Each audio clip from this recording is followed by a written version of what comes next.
You stand uphill? I'm standing uphill. Exactly. Yeah. All right. All right. Well, hi everyone. I'm Roger Marshall. I'm a U.S. Senator from Kansas. My fourth trip to the border. Very proud to be joined here with Senator Ted Cruz. Will be here in a second. As you can imagine, Ted's talking to some fellow Texans down there. Senator Ted Budd from North Carolina, John Hoeven from North Dakota, and the Border Patrol Council President Brandon Judd. Brandon, thanks for being here. I've done mission work all over the world, and I'm just telling you, it's very emotional to come here to see what's going on. Just the humanitarian crisis here, the number of people. And I just want to commend the Border Patrol, our National Guardsmen, all the volunteers, the NGOs, that they are doing everything possible to treat folks humanely. But I'm telling you, we have to change policy. We can't keep doing what we've been doing. Our systems are overwhelmed. It's truly a humanitarian crisis.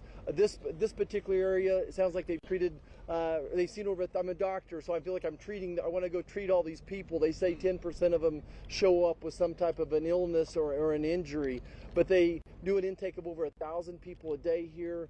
They're doing an incredible job. I don't know what this is going to look like tomorrow. Overall, they told us that they had 10,000 encounters yesterday, 3,000 gotaways. That's the size of my hometown. We should commend the community of Brownsville for doing so many things to help treat these folks accordingly. I think mostly what I just share with you today, it's very emotionally draining what we're seeing here.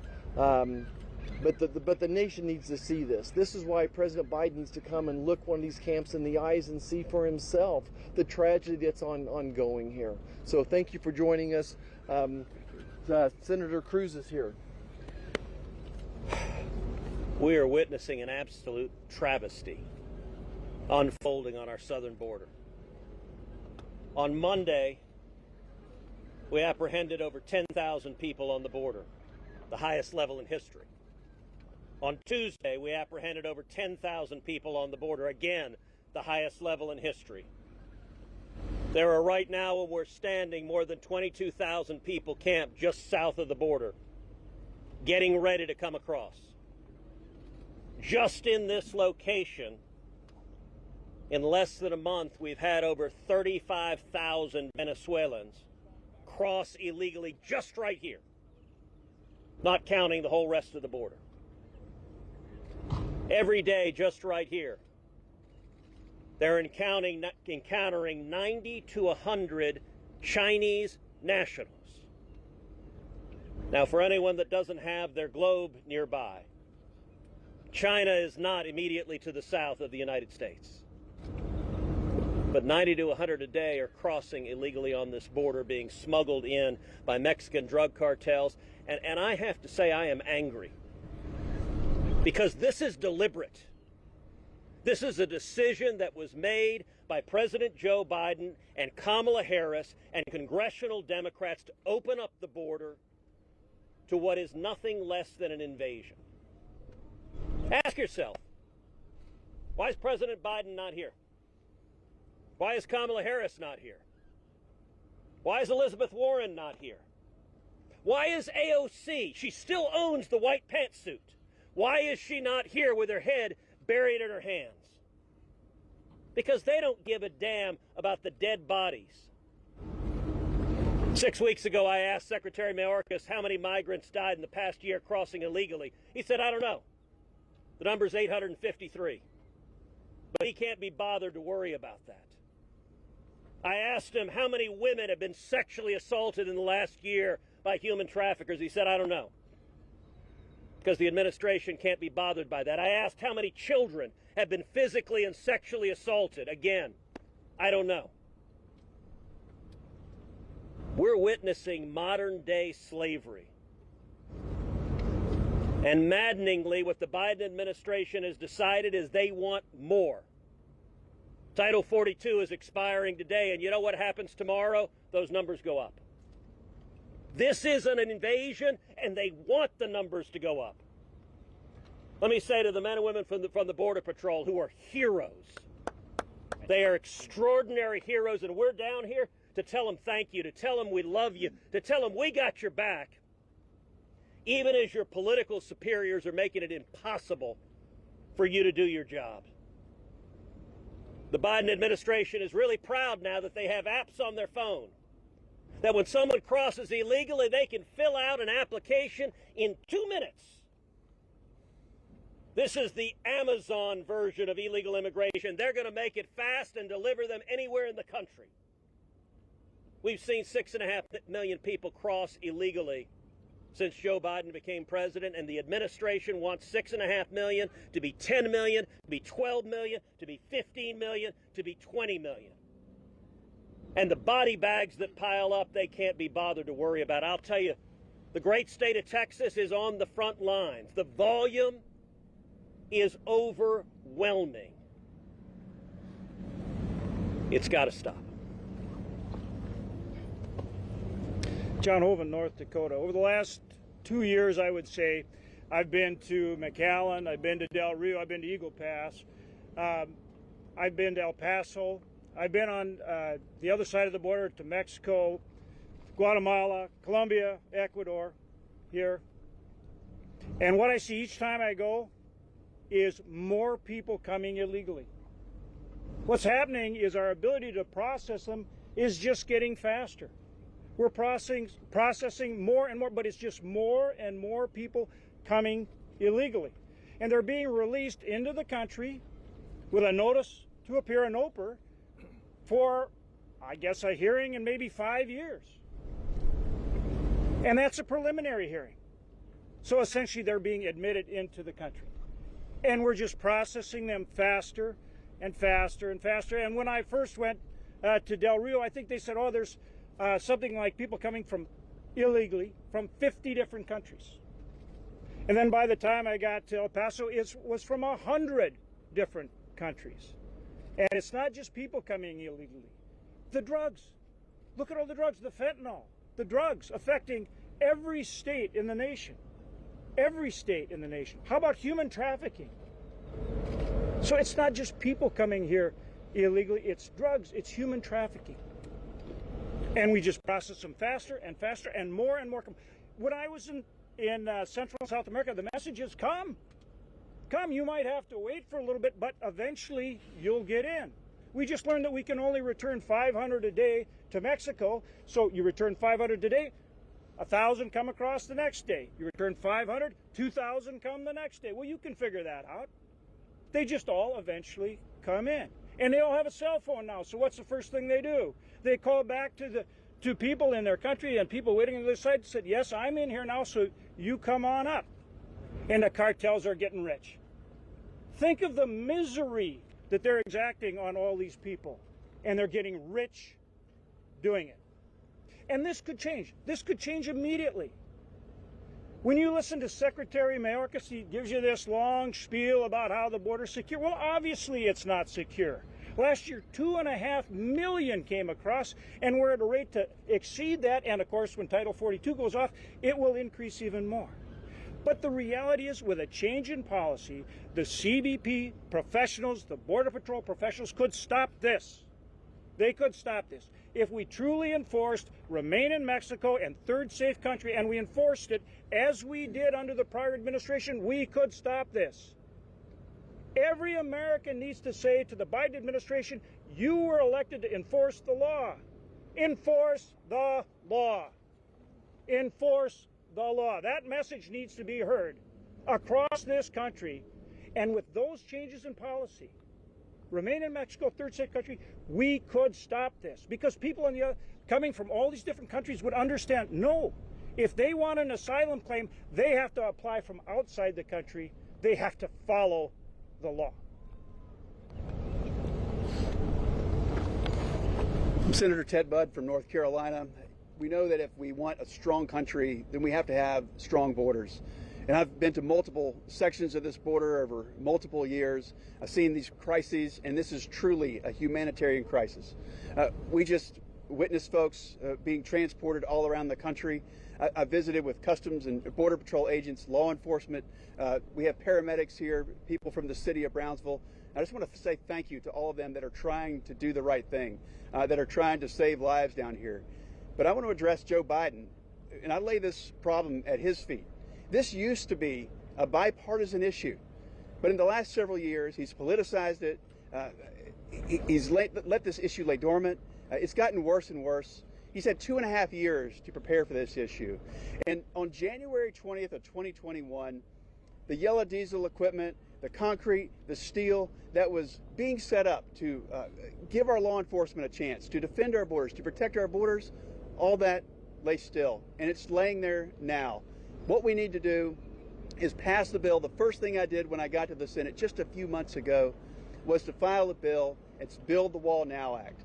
And that takes money that's already been appropriated. It allows us to build the wall that gives law enforcement a chance. Look, I just want to say thank you to all those that are trying to do the right thing here. And I want to ask Joe Biden, I want to ask the administration, come to the table. Us as Republican senators, those on the U.S. House side, we have solutions that'll save lives, that'll defend our country. Let's remember that if we want a strong country, we have to have strong borders, and Joe Biden's not doing that. And somebody else I want to thank and I want to introduce is Brandon Judd. He's a great American, a great law enforcement agent. He's with the National Council of Border Patrol, and I want to pass it over to you. Thank you. Thank you, Senator. What you're witnessing is not safe or humane. It is not orderly. What we are seeing today is nothing more than chaos. What we want is we want an honest conversation. We want to be able to discuss and have the American public understand what is truly going on our borders. It's not safe, it's not humane, it is not orderly. It's one thing to talk about numbers, but unless we have the context of what those numbers actually mean, they're just numbers.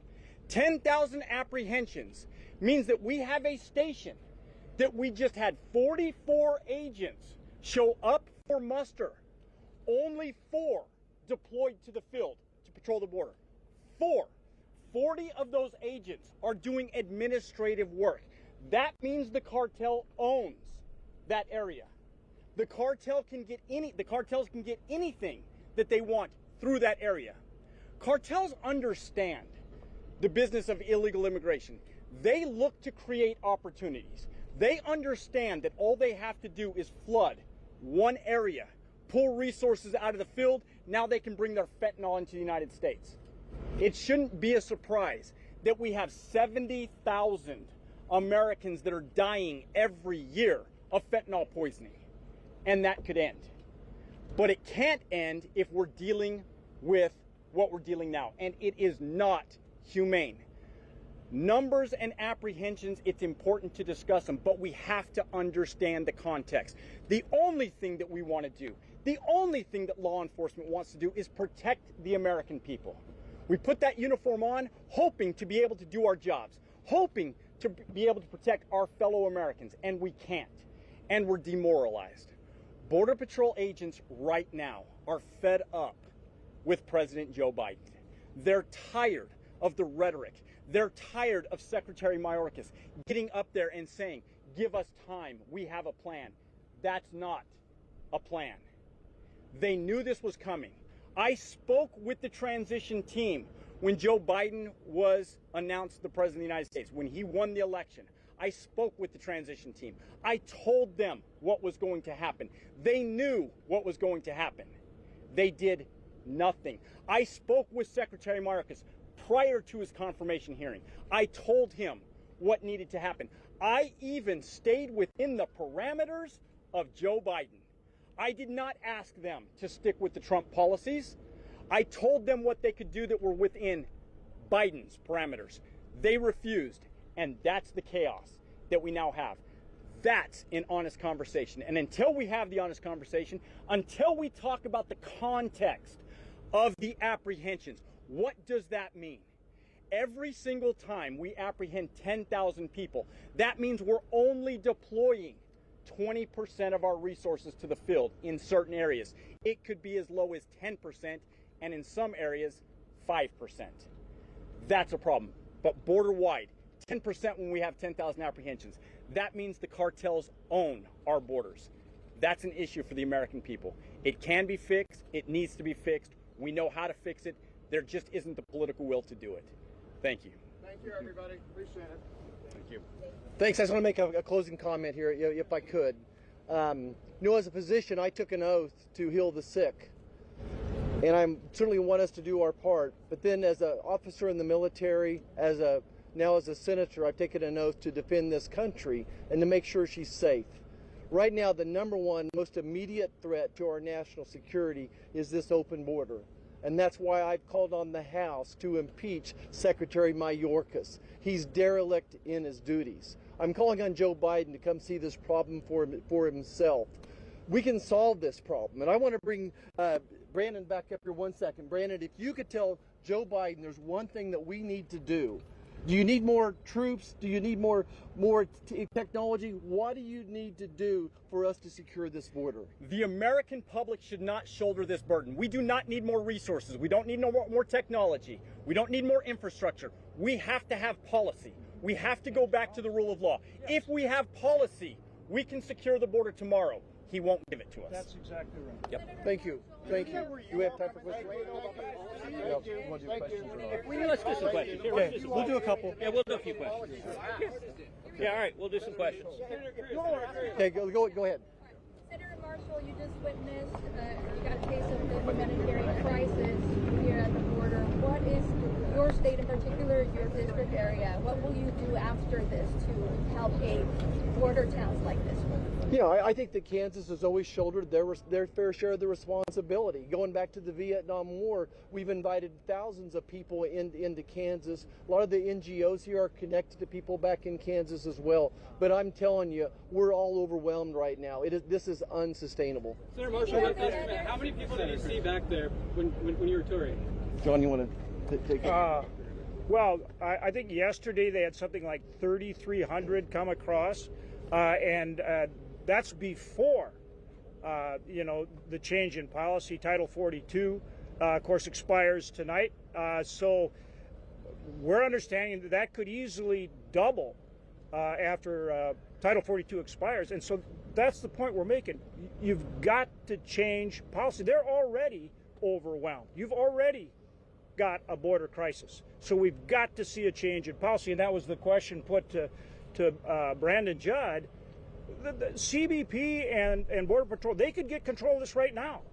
But they've got to have the tool to do it. You need the change in policies that I talked about, to remain in Mexico, the third safe country. You've got to make sure that people who want to apply for asylum do it from their country or the first safe country they come to, and then we will have control of the border. That's what needs to happen, and it needs to happen now. Well, and let me supplement the answer. Let me supplement the answer to that.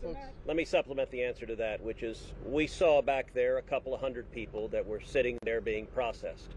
But they've right now, the Biden administration has sped up their processing so that they can process an illegal immigrant in about 2 minutes.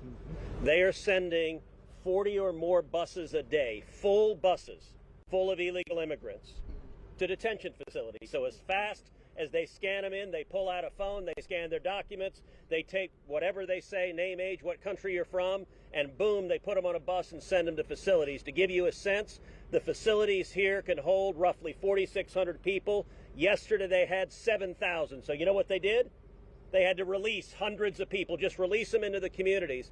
And a minute ago you asked about what other states are doing for South Texas. I appreciate that. Because, look, South Texas is bearing the brunt of this. What the Biden administration is doing to South Texas is wrong. The hospitals here are full. The prisons here are full. The schools here are full. The farmers and ranchers see the dead bodies every day from this travesty. And all Joe Biden wants to do is have more people come illegally. What are you You have voted down multiple times for policies. So what if specifically the Republican members that are here today, what have you all done to help Joe Biden in this year that you all have waited for? All right, so that's a ridiculous and silly question. I want to commend you for being the media and telling a Democrat policy. So let me ask you something. Come on, man, that's been going on for 20 years. Okay, hey, let me ask you something. Let me ask you something. What rate of illegal immigration did we have in 2020? But Do you know anything? I asked you a question. Do you know anything? How long have you been in office? I've been in office 11 years now. And this has been kicked the count during multiple administrations. Except you don't get to argue with me. You asked your question. You asked your question. You don't get. You want to hold a press conference? You can do it over there. You have multiple You want to hold a press conference? You can do it over there. How are you? So hold on. I'm going to answer his question. The talking point of the Democrats, which this media reporter happily parrots, is, gosh, the problem can't be fixed. There's one little problem with that. It is an utter and complete lie. In 2020, the last year of the Trump presidency, we had the lowest rate of illegal immigration in 45 years. You ask, what have I done? I've championed the men and women of Border Patrol. I've championed securing the border. I've championed Remain in Mexico. And we turned this problem around and solved it. And we went from Joe Biden inherited the lowest rate of illegal immigration in 45 years. And the first day in office, he made political decisions to cause this problem. And you should be ashamed of yourself because you're a reporter and you're not reporting facts. You're telling lies. Joe Biden made a political decision and they turn a blind eye. If you want to know just how much they turn a blind eye, 6 weeks ago in the Judiciary Committee, I questioned Alejandro Mayorkas. I put up a poster board of colored wristbands. And I asked him, Mr. Secretary, what are these colored wristbands? And he said, I don't know. I have no idea. That was the one bit of his testimony that truly shocked me, because just about every illegal immigrant who crosses the border is wearing a colored wristband. They correspond to how many thousands of dollars the immigrants owe the cartels. And the fact that Mayorkas doesn't even know what they are, if you stand on the banks of the Rio Grande River, as I have done many times, you see hundreds or thousands of these wristbands laying in the ground. Sir, I don't know if you stood there, but I know Mayorkas hasn't, because he didn't know what the wristbands were. And that means he hasn't talked to the Border Patrol agents either. It is immoral. And when those kids cross, the teenage boys who owe thousands of dollars to the cartels, the Biden administration flies them to every city in America. They fly them to Kansas. And there those teenage boys are forced to work for the Mexican drug cartels committing crimes to pay off the money they owe. And if they don't pay it off, they'll murder their families. And I'll tell you, as bad as the boys have it, the girls have it worse. There are thousands upon thousands of teenage girls trapped in sex slavery.